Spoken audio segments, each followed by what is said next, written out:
What if there was a podcast where one NFL legend talked about football? What about two NFL legends, huh? What about three? This is Wideout's World, where the gridiron comes alive. NFL legends Fred Barnett, Irving Fryar, and Michael Timpson. Three NFL legends breaking down the game from the ultimate insider perspective. Game recaps, upcoming previews, and exclusive analysis straight from the minds of those who've been in the trenches. Wideout's World. Let's do it. Are you ready for some football? We're ready for some football, baby. Ready for football, baby. Yes, sir. Yes, sir. Are we ready? You can tell I'm at home by myself. Yeah, well, if you don't spray some Febreze or something like that, you gonna stay home by yourself. It's gonna be next month before they be here, so it'll be all long gone. Yeah, you better hope so. He in the house smoking. She might be watching this. He in the house smoking. He in the house smoking a cigar. I'm telling. Oh, I don't. I'm too old for whoopings. I didn't say nothing about a whooping.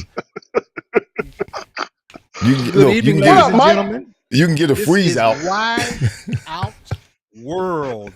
I'm your host, Michael Timpson, this evening. This is my co-host, Irving Fryar, and Fred, smoking a cigar, Barnett. Smoking a cigar, Barnett. All right. Listen, you doing, fella? Well, good. Listen, JC is already on. Vincent Capriati is on. We got about 12 folk who were already on before we came on. Y'all introduce yourself, say something in the chat, shout us out so we can acknowledge you. A shout out to Billy Bell. I think Billy had his surgery. Oh, I thought he already had it.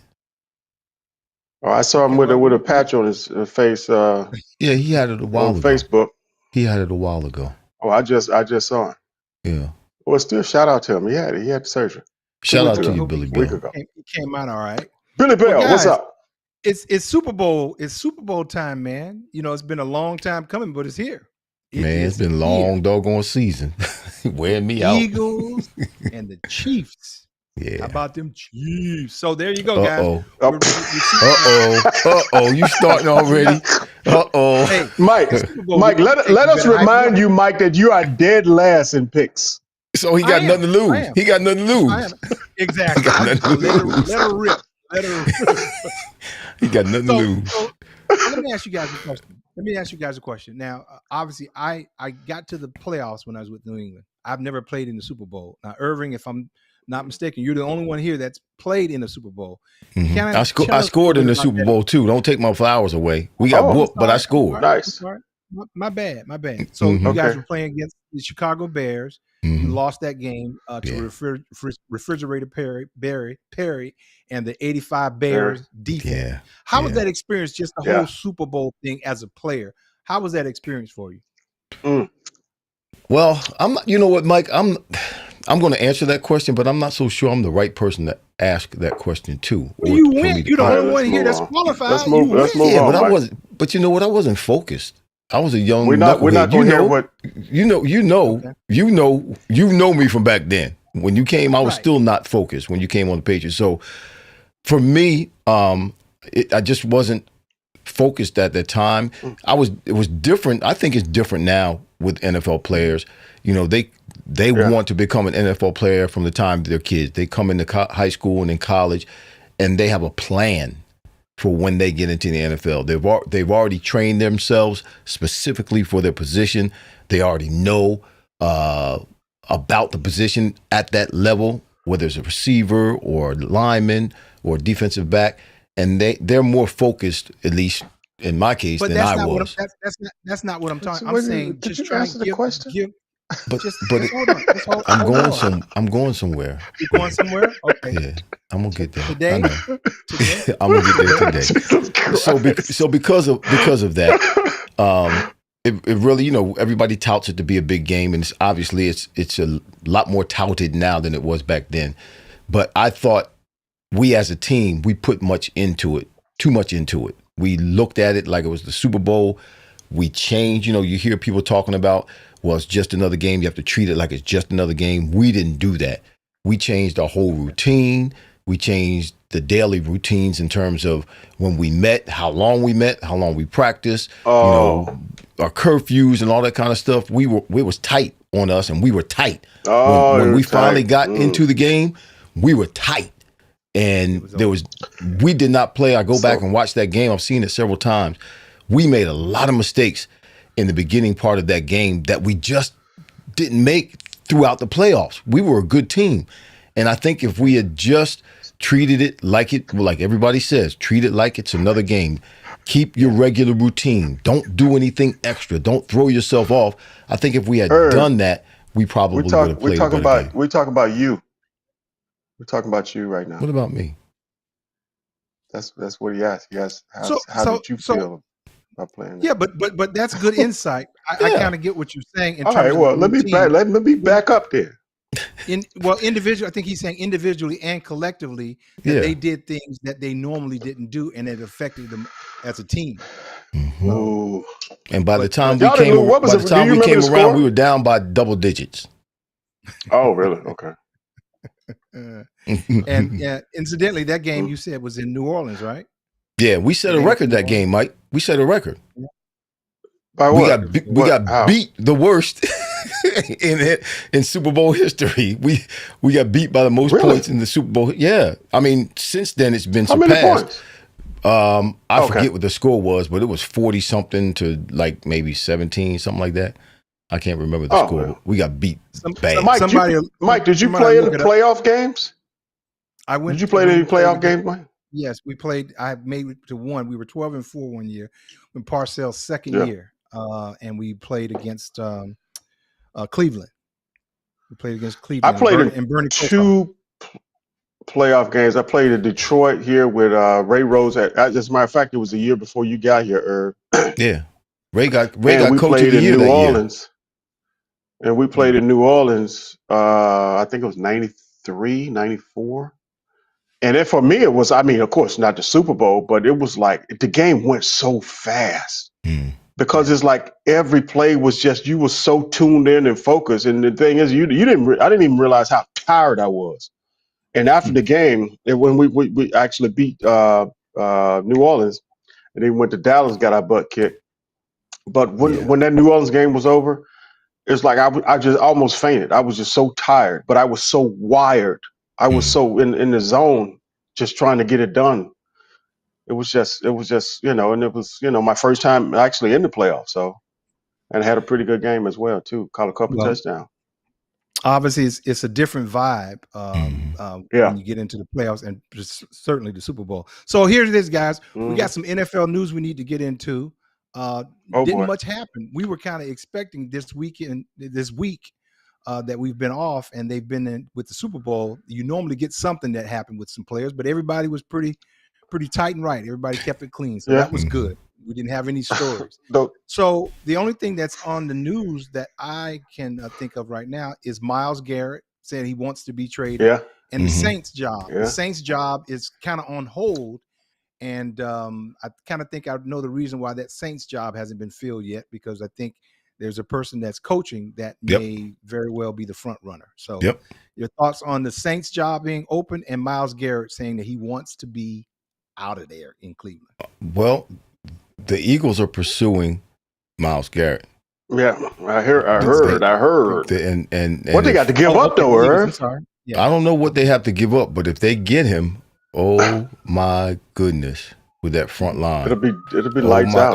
I'm sure they're going to give up some draft picks, maybe even a first round draft pick, and they'll give up a couple of players, but he'll be worth it. That cat, him and Jalen Carter, what? Yeah. Have you lost your mind? And Jordan Davis? Come on, man. That would be ridiculous. It would be absolutely ridiculous. And then just to stay in the same lane, Mike mentioned it. Yeah, the Saints have not hired a head coach. We know that teams want to hurry up and get their head coaches because they want to get their staff together so they can start planning for next year, particularly those teams who are not in the playoffs. They want to get a head start, get a jump. And I believe Kellen Moore is the front runner. Yeah. Which again, rises question in my mind because he's down there Yeah. in New Orleans right now. He's Wow. down there Right around now. the Saints right Yeah. now. So Yes. they're close. And listen, I can't emphasize this enough. I talked about it before last couple of weeks. As a human being who is a coach in the NFL, who is, and in his case, an offensive coordinator, who has the opportunity, who knows for sure, probably 95% that he's going to be a head coach. Yeah. He's down there in that area. Come on, man. It's hard to stay focused. It's hard as a human being not to think about that opportunity and what you're going to be doing in the moments to come or the days to come once, obviously, they're done with the season. So the time that he's thinking about what's going to be, he's not focusing on what he needs to do in the moment to win that Super Bowl. Do you really believe that? And let me just ask you a question. If you were the offensive coordinator and you have taken your first year with an organization, you've taken a team offensively to the Super Bowl and the daggone NFC Championship, you score 55. I mean, how good are you feeling about yourself to go into now the Super Bowl in the city that you probably already did a deal with, just to say, let me show y'all how this is going to go. I disagree with you because I feel like inevitably it's a stage for him to say, New Orleans, let me show you how this thing is done. And I just feel like, I don't know if there's a lack of focus, so to speak, because the trophy's right there and he's one game away. And at the same time, too, he's on a stage in the city where he's probably going to be coaching, where it's probably a 90% chance that he's probably going to be there. So I don't know. I just think that it's an opportunity even for him just to kind of as like a peacock show his feathers. Like, hey, this is how I do it. And probably right soon after Super Bowl, he's going to get signed. But let me say this: let's say, for argument's sake, that he is thinking that. Okay, I'm going to show you. I'm the peacock. I'm going to show you what I can do. Well, where is that thought directed? That thought is not directed. What difference does it make? It's about. It does make a difference. It's about winning the Super Bowl. I understand that, but that thought is on the Saints. It's not on the Eagles. No. That thought is not out. That thought is within his own mind. There are things that I think about, and I wouldn't dare say it. But what I'm saying is, it motivates me. Yeah, the thought that's in his mind is not helping him focus on what he needs to do now. Oh, yes, it does. That thought is directed towards what's going to happen. The thought is being successful. How successful can I show y'all I could be? And the thing is that the success of that Super Bowl game rolls into him signing, his deal a week or two after. Just a thought. You're not understanding what I'm saying, so we're gonna leave it alone. No, I do understand what you're saying. We just disagree. Hold on. No, we disagree. There's nothing wrong with disagreeing. I understand exactly what you're saying. I don't disagree with what you're saying. I understand exactly what you're saying. I don't disagree with what you're saying. I'm gonna put a pin on it. I just think you don't understand what I'm saying. I think both of you make great points, but I will add this. At this point, how much more is there to be done to prepare for the game? Because you think about it, you've been doing the same plays all the while. You got a few wrinkles. We all know that. But for the most part, to your point earlier, Irv, you don't want to get so outside of what you normally do that now you become tight and you got new plays you're trying to put in, this wrinkle and that wrinkle. So I think the job is done for the most part for preparing for the game. So I think that would relax him a little bit. So so the focus I think could be there because everything is pretty well done. That would be at this point it is. Yeah, it should. What is this? Third? What are we? Wednesday? They got the script. Yeah, they got everything. I mean, there's a little tweaking that will go on in the next couple of days, but by now, they should have a good hold on what it is they're going to use as the foundation of their attack towards one another. But it's still, I think, particularly because they're in New Orleans, that there's a potential distraction there. Just Well, it's a whole bunch of distractions in Nolans. Can't walk down the street. So just watch, and observe, be conscious of the play calling, and particularly in tight situations. Okay. With the Eagles. With the Eagles. All right. So hey, fellas. So what I wanted to do is to kind of give we kind of set the table for the Super Bowl. You know how you build up through the week. So we're going to set the table. So literally speaking, Super Bowl menu. So the whole idea behind the Super Bowl menu for our listeners and ourselves, you always want to get that perfect meal as you sit down and watch the game. And the only thing that messes up a good meal that you put together is when the doggone game's a blowout. That's when you be like, God, I cannot believe this. You get it all ready. So I want to know from you guys, what's the best meal? What's the meal you're looking to put together to get you ready for the Super Bowl? But I'm gonna be real quick. Irv. You probably got a long list that I don't do.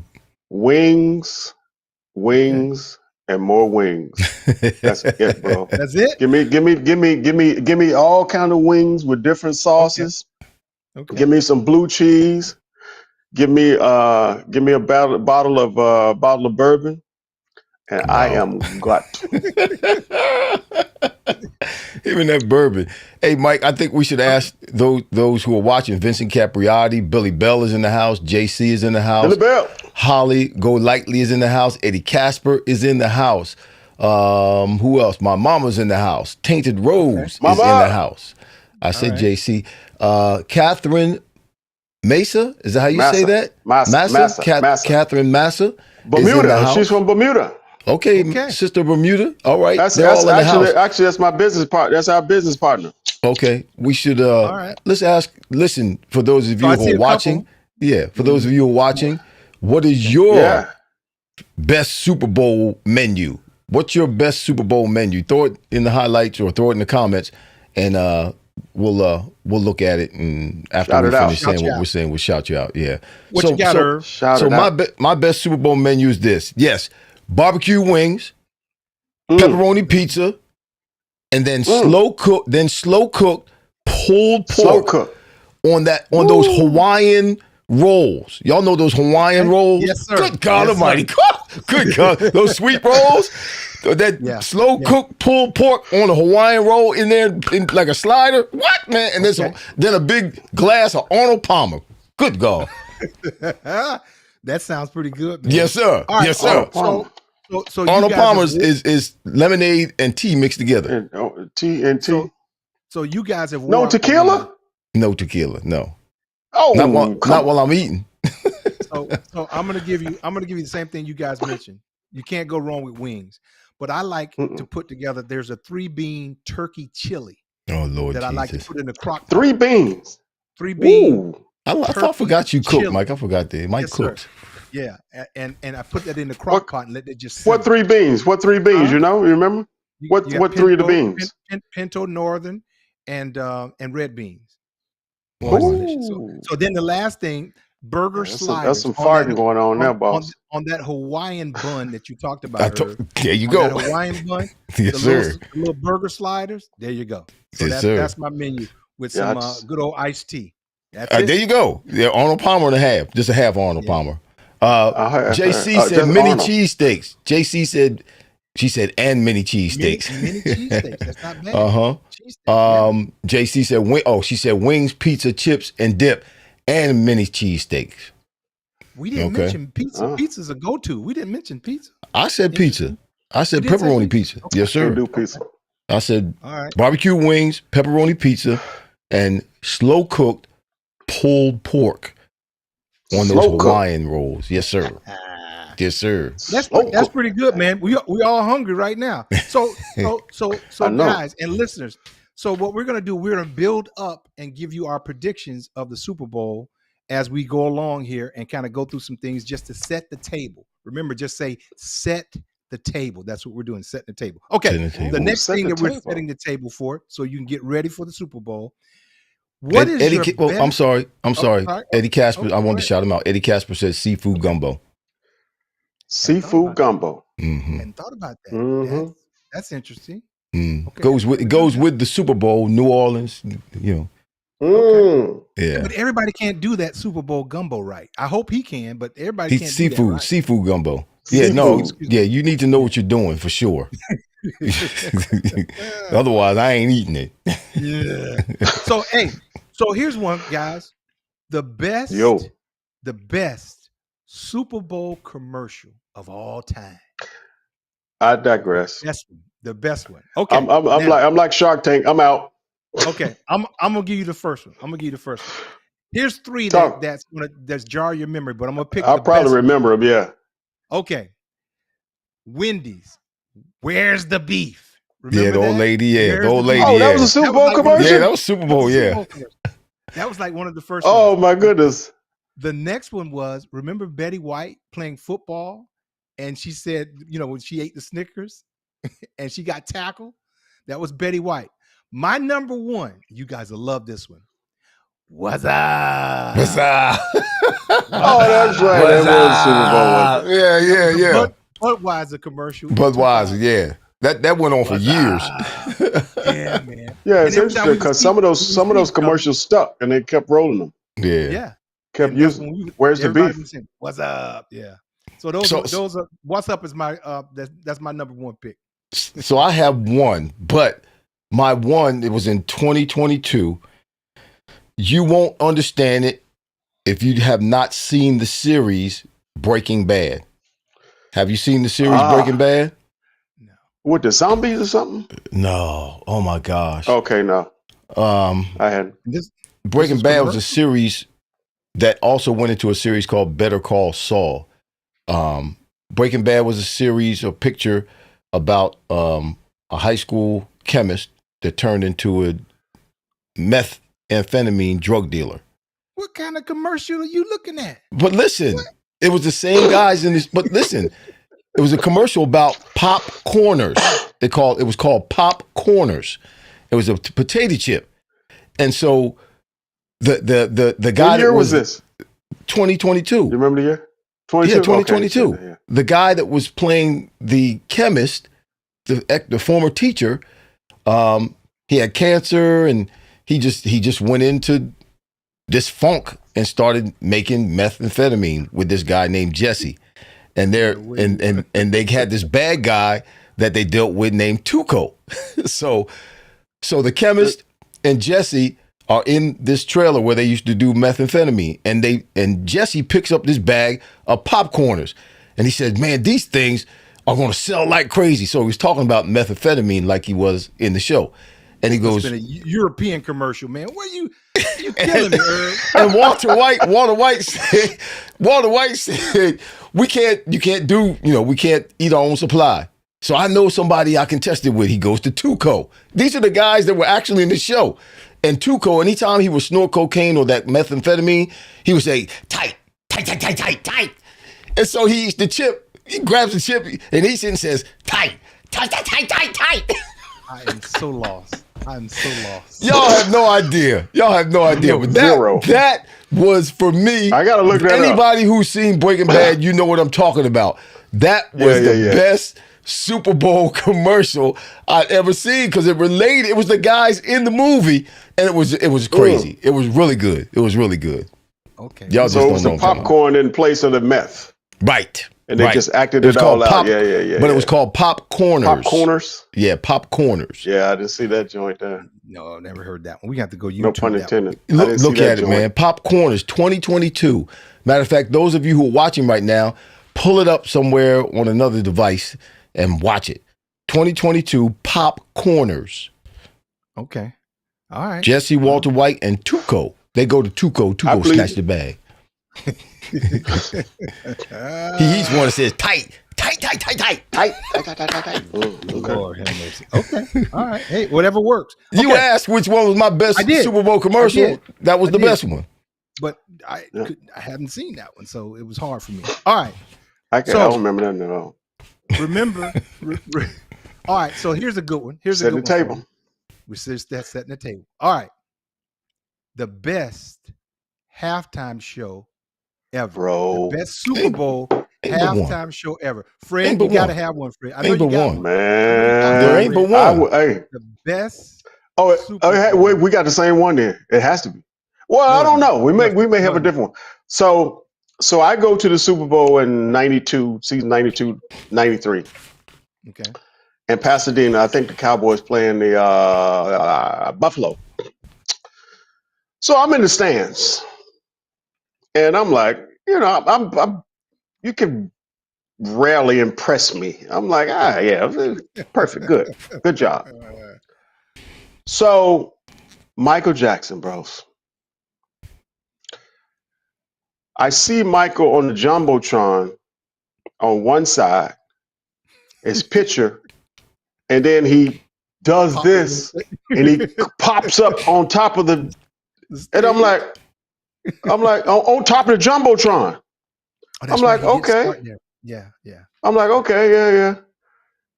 And then they show him on the other side, and of course it wasn't him.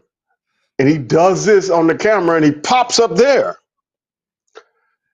and I'm like, whoa! I'm starting to boil. I'm like, whoa, what's happening?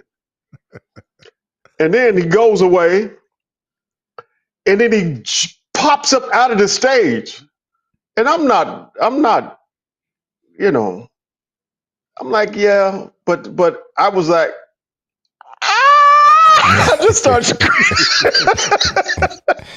Dude, I just started screaming. I'm like, oh my God. You lost This it. dude, and then I lost it. And he stood there for like 5 minutes, just Frozen. standing there. And then after 5 minutes, he looks this way. And everybody just goes crazy. And dude, I'm screaming like a little girl in there. I'm like, nobody has ever made me do something like that.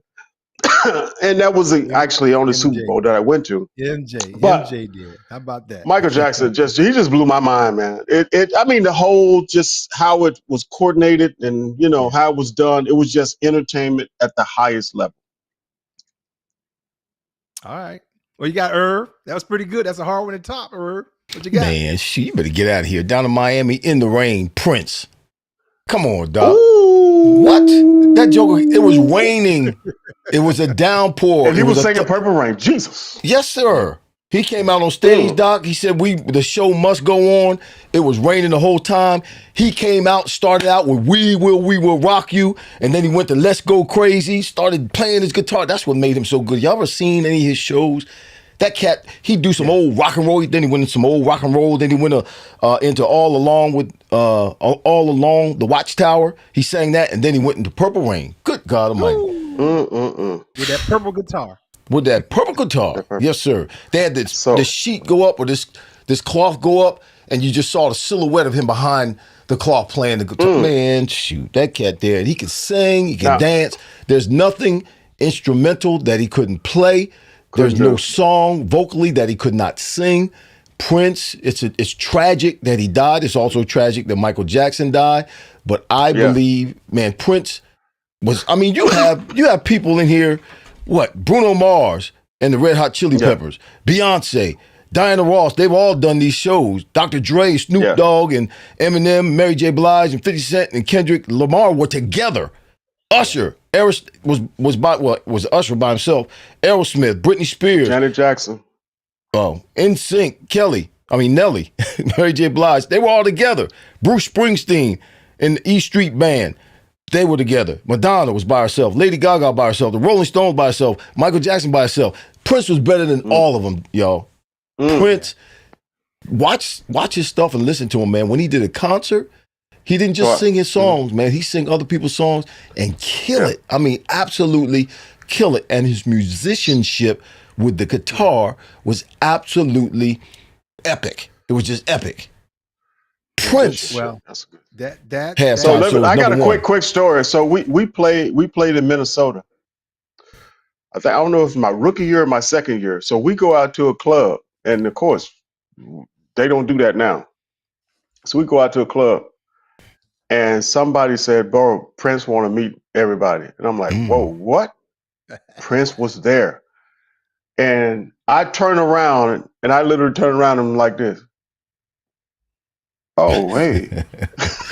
He's like 5 foot tall. And when he said hello, it was like, hello. And I'm like, whoa. Yeah, he had a deep voice, yeah. Dude had Barry White voice, man. Yeah. It was like spiritual meeting him, man. Yeah, man. This dude is so talented, and it's like even when his presence was like spiritual. It was like on another level. I'm sitting there looking at him like this dude don't even look real. Mm-hmm. It's like it's just something, an aura about him that just like blew me away. That's pretty good, man. I tell you what, Irv, that was my selection as well. Was Prince. And you know, just preparing for this, I went back and looked at it. He had the whole stadium saying, "Ooh, yeah, ooh, he had the whole stadium saying that." Yep. And they was having a good time. And the funny little known fact is, you know this, Irv, I grew up right across the canal where the stadium is. Right. And actually where we lived, you could see the Jumbotron from our front door. Wow. And that was pretty cool. But, you know, Prince was now, good. Where did you grow up, Mike? Where'd you grow up? In Miami. Okay. Oh, yeah, that's right. Okay. But see, here's the funny thing. So that was my number one pick. But you know which one I was struggling with? I even went by the Nipplegate with Janet Jackson. But, Janet Jackson. when the nipple fell out. Nipplegate. Yeah. We were like, what? So I'm gonna give you one that you guys thought about. Justin Timberlake's. No, but Dr. Dre and the whole rap crew. Remember that's the one I mentioned. That you did mention that. Yeah, I mentioned Dr. Dre, Snoop Dogg, Eminem, Mary J. Blige, 50 Cent, Kendrick Lamar. They were all. That was 2022. Remember, he had the whole stage was like a day and all that kind of stuff. It was well choreographed. It was good. Yeah, it was at the right. It was it for me. So it was good. All right. It was all good. right, so Irv, shout out a few people. They talking about Prince as well. Prince and Michael. That's JC said Prince first, Michael second. That's JC said that. Richard Melton, don't watch Breaking Bad, but don't watch. He didn't watch Breaking Bad, but he remembers the commercial. Billy Bell, what are you saying? He said Walter. What are you saying, Billy Bell? Well, Holly Golightly's back on the menu for the best menu for the Super Bowl. She says black beans to that. I don't know which one she's adding black beans to it. Eddie Casper was talking about the Budweiser frogs as far as his favorite commercial. Yeah, that was those frogs were crazy. We shouted everybody out. Richard Melton is in the house now. My mom's in the house. Richard, welcome back. We know you're still probably suffering a little bit. You're in mourning. Vincent Capriati's still in the house. He said wings and pulled pork. All right. So hey, Richard. Okay. So we're still setting the table. We're bringing it down now. We're putting the silverware on the table. So here's the silverware. So now we're gonna get more into the football. The comeback player of the year. Now we had a lot of comeback stories this year, but we want to know before they do the awards tomorrow, what's your pick for the comeback player of the year? Irv, since you're the oldest, we're gonna go with you first. Well, this guy, he was up for it last year, but he's up for it again this year, just because he didn't play much last year, and this year he ended up starting, and that's Damar Hamlin. He is on the list as the comeback. Now, to me, that's it. There is no. I mean, this cat died on the field. They had to resuscitate him. They had to, put the chakras on and clear and bring him back to consciousness and to get back on the field and play and not be apprehensive, not play be well concerned. like that. Yeah, play well. And he started this year for the Bills because they got rid of a couple of safeties. So he's like my hero, man. I know, Mike. I know you remember when I suffered that injury in Philly. I was playing for Washington. My spinal cord went into spasm. I got off the field because I was taught early in my career in the NFL, don't you ever lay down on the field. I don't care if you. Steve Nelson told me that, Mike. If your leg is broken, I don't care. You get your butt up and get your behind off the field. We'll take care of you on the sideline. So I was able, time for you to start hang it up, and I was like, Hamlin, no, I had to get back. So I know the drive, I know where he's coming from, but this is a whole nother level. When you look at this cat, he literally died on the field, and they resuscitated him, and it took him a while to recover. So the fight back and the determination and the focus and the courage to get back on the field and to play at a high level, because you got to play. You can't fake it in the NFL. And as a defensive back, you got to come up and tackle people. You got to come up and hit people. You can't soft your way around the football field. You'll get hurt again. And he's back and he's playing. He got his first interception this season. So hats off to him. Last year, I believe he should have gotten it. He only played 5 games last year, but they gave it to Flacco. Why they gave it to Flacco, I don't know. Flacco was just an old guy coming back playing. He didn't really overcome. He was an old guy, and he came back and played well. But he didn't overcome anything like this. In my opinion, the comeback player of the year every year should be someone in this lane where they've had a severe injury or serious injury, and they've had to overcome it, where it was thought that maybe they might not return, but they were able to get themselves together, work hard, heal, get strong, and come back and get back on the field and be an asset to the team. Hamlin's my comeback player of the year. Irv, you just made a great point, in that it's not in the description of the award, and you said be an asset, not just come back, but to be an asset. Let me read the description. The description of the award. It's a player of the award. It's a player who demonstrates resilience in the face of adversity by overcoming illness, physical injury, or other circumstances that led him to miss playing time the previous season. And it doesn't necessarily mean that you be an asset or just be an all-pro player or what have you. Right. But I think it should, which is a great point that you made. I picked Joe Burrow. Joe Burrow, as I think we all talked about him last year in his wrist injury. He missed 7 games. He didn't play in but 10 games. And some of the numbers that he put up with not a lot of help this year, I think, was astronomical. I mean, it just blows me away to see some of the numbers that he put up. And you know that he was out 7 games last year. He only played 10 games. As I mentioned, he threw for like 2,300 yards last year, 15 touchdowns, even in 10 games, and have 6 interceptions and 66% of his passes complete.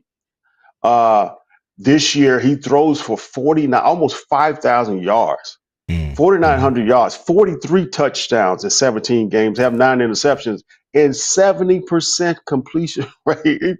Seven out of 10 passes he complete, which is crazy. And when you do that average, that's a 290 yards a game that he's throwing for. Under pressure. And under pressure. And the interesting thing about that is I often hear his name mentioned when you talk about the top quarterbacks. And I'm like, and you know what? I'm looking at the wins and losses. I'm like, wait a minute. I'm looking at these numbers and I'm like, wow, this cat is amazing, dude. He's amazing. And I think this guy, once he gets everything in order, the offensive line, if he get Chase back, I'm not sure if Chase is signed or if that thing's going to happen. But here's a guy who I think is going to shatter a lot of numbers, of some of the guys before him, like Brady, like Manning, those guys. So that's my comeback player of the year. He had a great season. Of course, the team didn't have a great season. But last year, with missing 7 games, that wrist injury, and I know I can imagine, at his position, having that type of injury. It wasn't a knee, it wasn't a shoulder, it wasn't ribs or whatever. It was this wrist injury that he couldn't shake off. And I can remember us talking about, how their success kind of depended on how he could, just pull through this injury, and he wasn't able to do it as best as he could. But he came back with a vengeance, and now they need more talent. Well, I agree a little bit with what you said, but Hamlin is my pick for a lot of the reasons that Irv talked about. I mean, like you said, he flatlined. I mean, the guy was literally dead on the football field. And so when you compare that for me with Joe Burrow, I mean, Joe Burrow had a fantastic year, but that's a wrist as opposed to a heart for me. For sure. You know, for what Hamlin was able to do, and not only that, he was able to have Joe Biden sign Hearts Act into law, that they have AEDs in all the schools now. So there's a lot that he accomplished by coming back and showing that type of resilience. You know, because we had talked about it, we weren't sure whether he should even try and come back. Yeah. No, sir. After that, you know, because that was our fear, but he put all that to bed and came out. But Joe Burrow did have a fantastic year. The numbers were crazy. And I think the technical part of this is that it states, when it describes the award, it's him missing the play of the previous season, in which he did play, but he didn't play. Yeah, I think you mentioned play. He played 5 games or something like that. But he missed. But he did miss because of which was the previous season. But that makes a point. That's a good point, because he did miss those other games because of the that, residual from that. Yeah, that's a good point. I think good just the sentimental pick. I just think if you had the fans that voted for this award, I think you know, it would be a. It'd be Hamlin's hand down. Yeah. So he had an episode of comatio cordis. It's a rare condition in which the cardiac rhythm is disrupted by a blow to the chest. And 97% fatality. There's a 97% fatality if it's not treated within 3 minutes. So hats off to those trainers. Hats off to the EMTs who were there. That was just a scary moment for a lot of people. And Joe Burrow was my pick last week, Fred, for Offensive Player of the Year. I picked him last week. But comeback player of the year. This cat's special. Can you imagine Hamlin's his thought process going out on that field and hitting someone? Right. I mean, that had to be. You had to because none of us ever go out. At least, none of us have ever gone on the field thinking, about that other guy, about the one who's we've never been scared of the guy who's across from us. We've never been in awe of the guy who's across from us. Yeah. We're going to whoop his behind. Whoever it is, it doesn't matter. Whoever they put in front of me is getting smoked. Yeah. So for him to have almost seen the light, literally, and to come back and to play fearless, because you have to be fearless. To literally be fearless is just outstanding. And you know, we have that kind of fortitude. We have that kind of mindset. We have that kind of push when we're younger like that. You know, we think we're invincible. We know we're not, but we think we are. And he's an example of that. I'm glad he's playing, but he's a courageous dude. He really is. And he's not foolish. I don't think he's being foolish. I just think football is what he loves to do. And it was a rare incident. It wasn't something that he's in danger of it happening again. You know, it's just rare that it happened the way it happened. But hats off to him for coming back and playing.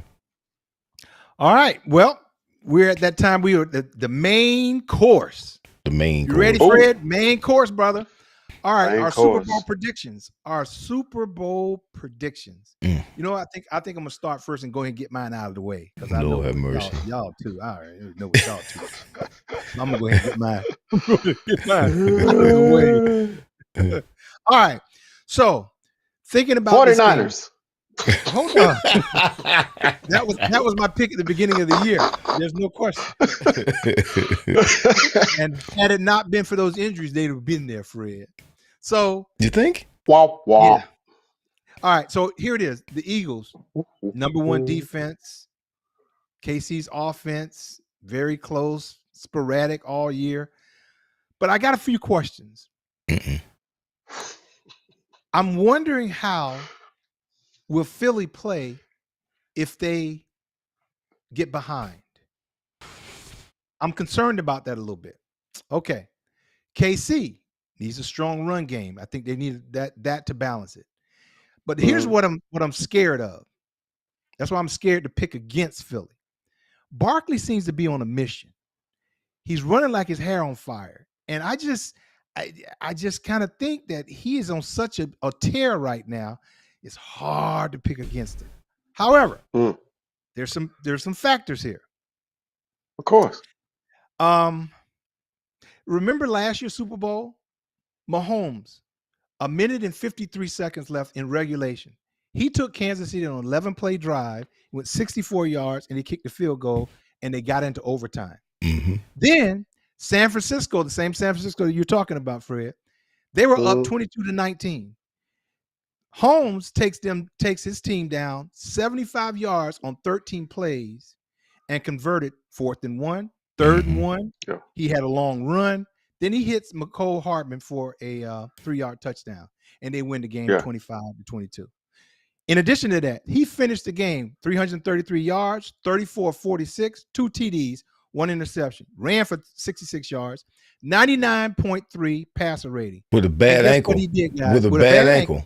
And he won his third, mind you, Super Bowl MVP. Yeah. It's hard for me to pick against him, man. I love Barkley, everything he's doing. I think Philly has a great team. That question. I think you don't like Philly, Mike, which is fine. No. Don't start this. You haven't picked Philly for no. Yes, I have. Here's my pick. My pick is Kansas City. Kansas City 24. The Eagles 17. I can't go against Mahomes and lead. I can't go against them. So that's my pick. So the Eagles going to score 27. Going to score 20. No, 17 points. I said 24. They may have 17 at halftime, Mike. Okay. All right. I know there's a lot of experts out there that are picking Kansas City as well. So I ain't by myself. You got the floor, brother. Go ahead, Fred. Oh, yeah, I go because I know Herb. You go lay that thing out. I just got a couple of things. No, you like it. We're talking about the last game for all the marbles. And you know what? I'm gonna tell you something. When the Eagles scored 55 against Washington, which Mike, you thought Washington gonna win. I digress. I ain't scared. When the Eagles scored 55, I got worried. That they would up. It's done. But that 2 weeks, I think, was enough for me.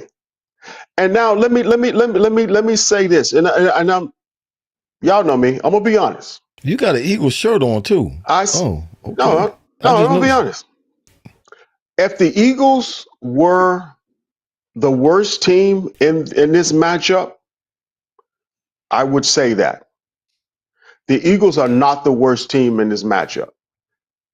The Eagles are the better team in this matchup, period. Okay. You can say what you want. You can talk about Mahomes and fine. That's fine. That doesn't necessarily mean that they're going to win the game, because the game has to be played. And it takes everyone to be focused to make sure no mistakes are made, no turnovers, no foolish plays, no crazy penalties that could possibly lead, to the team that you're better than getting beating you. I look at that last Super Bowl between the Eagles and the Chiefs, and when I looked at that Super Bowl, I saw them right there. I saw them the way the bookies are looking at it right now, which is Kansas City +1 or -1 at this point. I think 1.5 or something like that. I saw it right there. And when you see it right there, when you see it even right there, at that point, the question is, who's going to screw it up? Not who's going to win or lose it, but who's going to screw it up? And KC wins 35-32. And I think Jalen fumbled a ball that they ran in for a touchdown. So, in my opinion, that was the pivotal point where, okay, that we'll take those extra points. It's like they started off with 7 points at that point. I had a question for you. And hold up, I'm still talking. So I see it this way. It comes down to, in my opinion, and it when I thought, of course, Detroit was going to beat Washington, and I felt that the Eagles was going to do not necessarily what Washington did to Detroit, but at least go to Detroit and beat them. And I say the Eagles are going to win, and I say if there was a unit to be the most valuable, not necessarily one player, but the unit would be the most valuable unit of the Super Bowl would be the Eagles' defensive line, and I think they are the ones who's going to make that thing happen. Okay, what's your score? My score, 31-24. Okay. All right, so let me ask you a quick question, and then we'll let Irv go. Sure. A minute and 50 seconds left in the game. Who do you want playing quarterback, Mahomes or Hurts? Who do I want playing quarterback? Yeah. What do you mean? Who do you want at quarterback? So Mahomes to not win and Hurts to win? Just your team. Your team. What quarterback? Who would you want playing quarterback on your team? Mike, that's not a fair question because no. It's not a fair question. It's not a fair question because here's the deal. Hey, what's the movie? Just answer the question. No, I can't answer that question. Answer the question. Because can I put Mahomes with Kellen Moore? Can you just answer the question? No, I can't answer that question. It's not fair. Well, it's not fair because we're talking two different teams. It's a hyper. We're not talking about a team. He's saying that if it's your team, not Eagles, not Chiefs, if it's your team, you're on the team, and there's a minute and 50 seconds left. What offensive lineman do I have? Who am I offensive lineman? He's not asking lineman. He's asking which quarterback do you want? No. Go ahead. Oh, Mahomes. I'll say that. I'll say this. Mahomes is the much more mature and better quarterback than Hurts. For sure. Okay. So I'm fair. So Mahomes is Mahomes is a better quarterback than Hurts. Okay. Yes. Right. Say it with your chest. Say it with your chest. Say it again. Oh, Mahomes is a better quarterback than Hurts. Okay. I'll say that. We got it on record. Okay, go ahead, Irv. I'm confused. There's a couple of. We're not playing tennis. I believe the Eagles are going to win this game, but there's going to be, obviously, there's always a chess match in the game. I was looking at the Chiefs receivers. Obviously, they have a great quarterback in Patrick Mahomes. There's Xavier Worthy. There's Hollywood Brown. They have Juju Smith-Schuster as a wide receiver, Justin Watson and DeAndre Hopkins. And I'm thinking to myself, how come they not lighting it up? Lighten it up. Why are they all them cats? These they're all ballers. Xavier Worthy was a first round draft pick this year as a receiver. They're all. Why are they not lighting? There's a question mark there in my mind as to why. I mean, I didn't go back and watch any film or anything like that as to what's going on. I believe it's because they've just had problems on their offensive line, and Patrick Mahomes has had to not necessarily run the ball using his leg, but use his legs to buy time, to create space, and to get the ball down the field to his wide receivers. But on time throws within rhythm, I'm not thinking they're doing that. They're not doing that like they have been the last couple of years.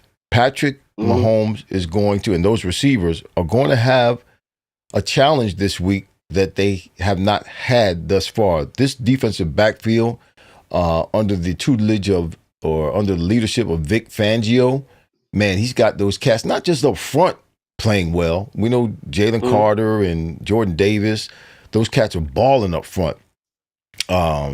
Sweat, they're all balling up front. We know Zach Bond, all pro, balling at the linebacker position. Nolan Smith, they're playing well, man.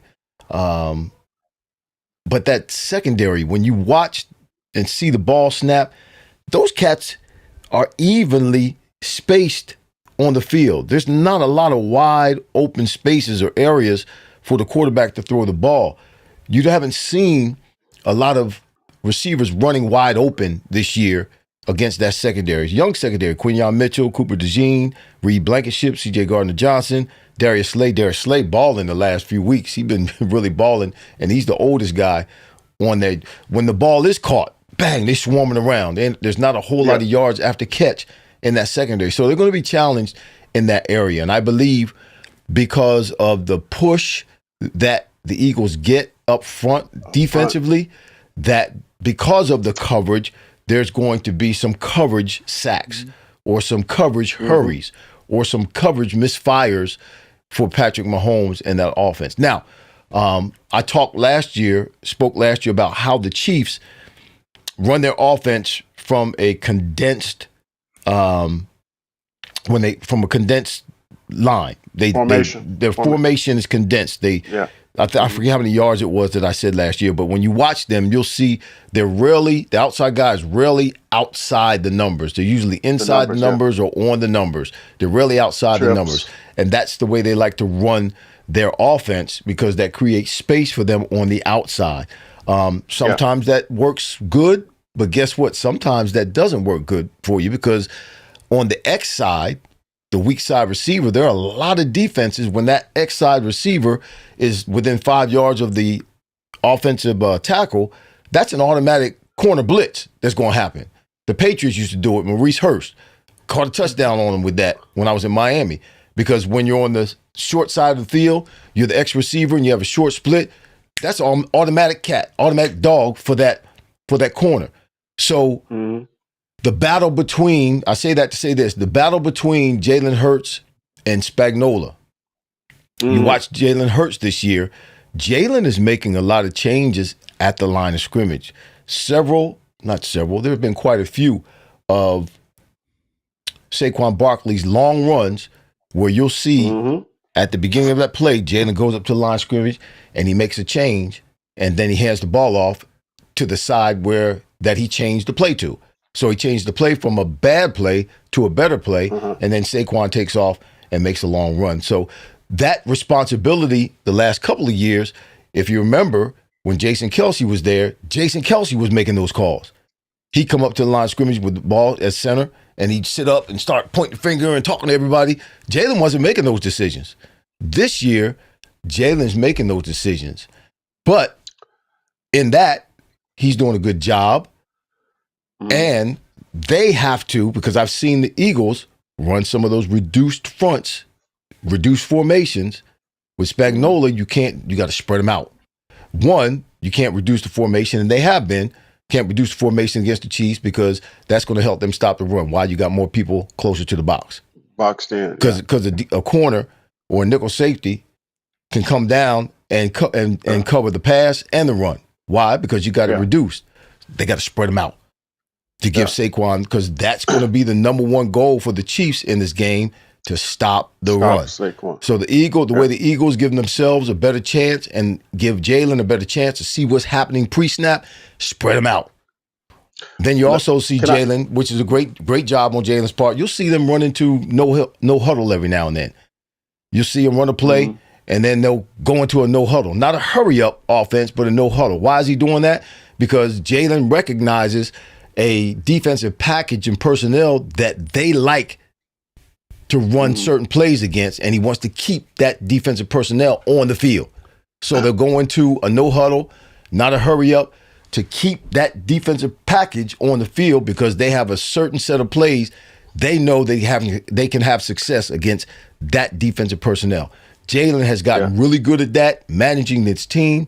I believe this team has a feel about it, of momentum and unity and force. And your score is what? Why you cut me off, man? Mike, I got something to say after this, Mike. So I know you got do. another 2 minutes. But I sense something with this team, man, that they're all moving in the same direction and they're all together, man. You know that's important.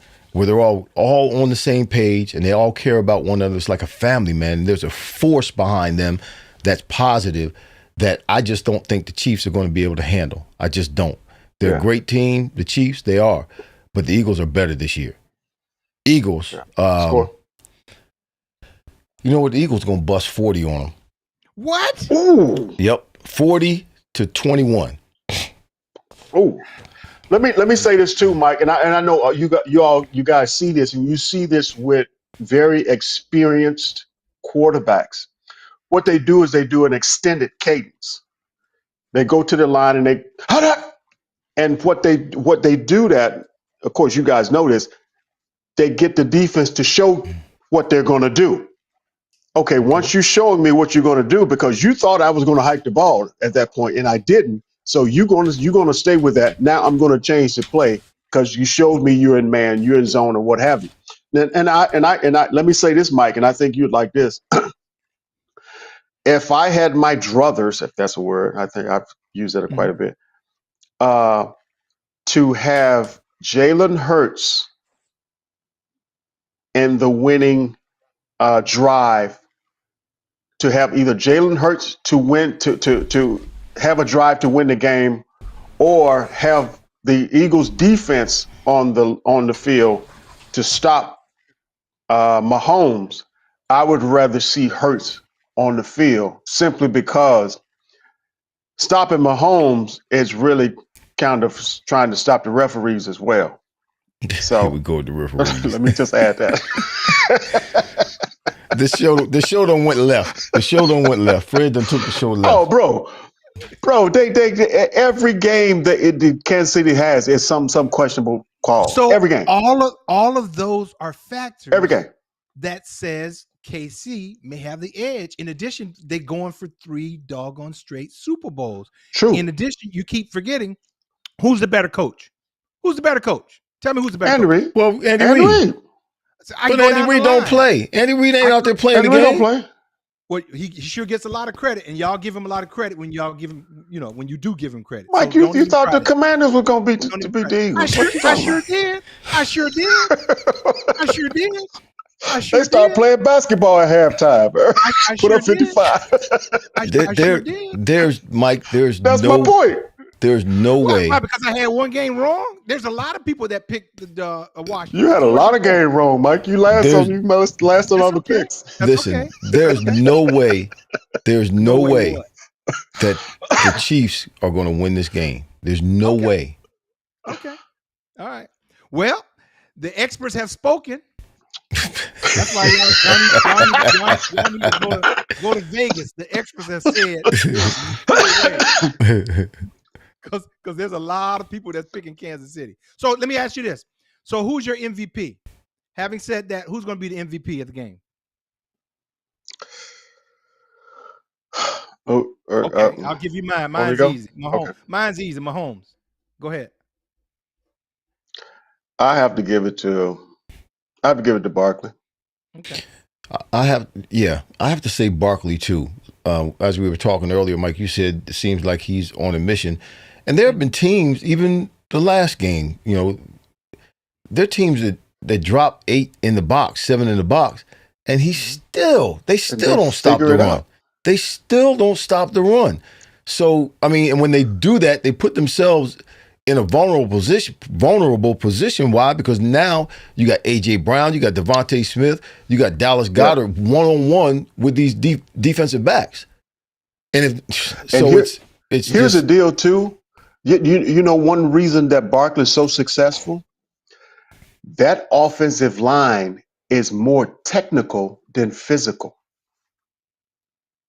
I don't know about Hadn't watched. what I would No, say. they're physical. Don't get me wrong. They're physical. Well, yeah, they will blow you up. Right. But they take care of their responsibilities. Right. They know what they're doing. You watch that offensive line. They do exactly what they're supposed to do with what front is in front of them. That's and Stoutland. they do not make mistakes. That's the offensive line coach, They Stoutland. do not make mistakes. They know their assignments. They play together, and they execute, man. They execute. They do not make a lot of mistakes. Now, you strong enough as a defensive lineman to just blow it all up. Kudos. You got it. Remember, to be the champ, you got to beat the champ. Don't forget that. Dropping the pen, dropping the mic. Did you drop the mic? You dropped the mic on that? Okay. They are the defending champs. They're the champs until they get. They are the champs until they get beat. And shout out to them. Hats off to them. Three Super Bowls in a row. Now the only team I know that's done that in the past is the Buffalo Bills. But Bills. Shout out to them for going 4 years in a row. They lost 4 years in a row. I probably would have had a heart attack, but the fourth one. But but think how hard it was for them. Okay, they lost the first one. They go back to the Super Bowl the second year. Then they lose another one. Then they scrape their way back to another one, lose a third one, and yet still find something deep inside themselves to scrape their way back to a fourth Super Bowl, man. That is crazy. And they lost. Well, it's going to be a good game. And I tell you, I said it at the beginning. I said Barkley scares me. And if he busts off like a 60-yard run the first doggone series, I'm just going to lose my mind. He is. He going to bust. Listen. I'm going to lose my mind.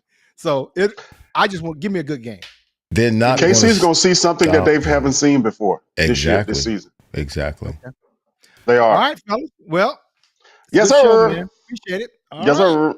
Well, that's a wrap. That's a wrap. We shout out Billy Bell. Billy Bell in the house. Eddie Casper says Jalen Hurts MVP. JC, I see you. Shout out to you, sister. Who else? I said Eddie Casper. My mother's still in the house. She said, Mike, are you trying to hurt my feelings? She said that about you choosing the Kansas City Chiefs. My mother said you hurt my mama's feelings, man. JC said, go Birds. Richard Melton still in the house. Holly Go Lightly is still in the house. God bless all of y'all for joining us. Let me see. Who else? Yeah. I said Richard, JC, Vincent Capriati, Holly Go Lightly, Eddie Casper, Tainted Rose, Catherine, is that, how you say it again? The last name? Massa? Catherine Edward Crawley. Ed Crawley's in the house. Crawley. Mm-hmm. And that's it. Shout out to all of y'all. Thanks for joining us tonight. We appreciate you. Tell your friends about us. Share us with your friends. How about that? Like us. Subscribe to us. Let your friends know about us. Wow. White House World. Great Super Bowl. All right. Well, that's a wrap, ladies and gentlemen. I'm headed down, man. I'm headed down to New Orleans Friday. Oh, when you leave? New Orleans. Oh, you leave Friday? Friday, yeah. I'm not coming back till Tuesday. I'm not coming back when all those people are coming back on Monday. All right. Take some good pictures so we can share with the. I'm gonna take some good stuff. Check me out. Check my Instagram page out. Sign up to my Instagram. Follow me on Instagram and subscribe. That way, when I go live on Instagram, it'll pop up on your phone and you can check me out. Everybody, y'all too. All right. Well, until next time, same place, same channel next week. I'm Michael Timpson. This is Irving Fryar. That's Fred Barnett. We'll see you next time on Wideout's World. Surprise. We out of here. This has been Wideout's World. Touchdown. Not one, not two, but three NFL legends. Fred Barnett, Irving Fryar, and Michael Timpson. Are you freaking kidding me? If it's football talk you're looking for, I think we've got you covered. We hope you enjoyed the show. If you did, make sure to like, rate, and review. We'll be back soon. But in the meantime, find us on YouTube at Wideout's World. See you next time. Let's go. Let's go.